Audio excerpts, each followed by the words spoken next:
भाजपाच्या कारवाईतून वाचवलं असं वक्तव्य अजित पवारांनी केलं आहे। परत कुणी असं वागू नका असं म्हणत अजित पवारांनी पदाधिकाऱ्यांना सूचना दिल्या।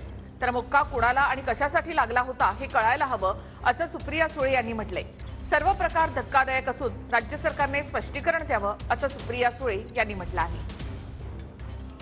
नानाच्या एका ओळखीच्या माणसाला फार मोका लागत होता नाना, आणि मला मग सगळ्यांनी सांगितलं, त्याच्यामध्ये वेगवेगळे सहकारी आले, बनगर आले, बाकीचे सगळे आले, सागर वगैरे सगळे आले। म्हणले दादा एवढ्या वेळेस वाचा, आता सांगतो एवढ्याच वेळेस परत चुकला तर अजित पवाराकडे यायचं नाही त्या कामाच्या करता।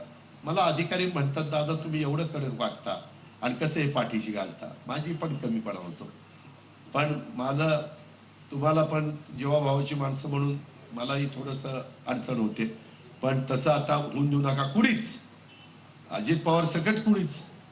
खरं तर धक्कादायक आहे, कारण खुणाबद्दल होतं, कुणाला मोका लागला, कशा करता मोका लागला ह्याची आता उत्तरं आपल्याला विचारावी लागतील नाही का। किंवा मला असं वाटतं सगळ्यांनाच ती माहिती उत्सुकता असेल की हे नक्की काय प्रकरण आहे। त्याच्यामुळे मला असं वाटतं महाराष्ट्र सरकारने याचं स्पष्टीकरण दिलं पाहिजे।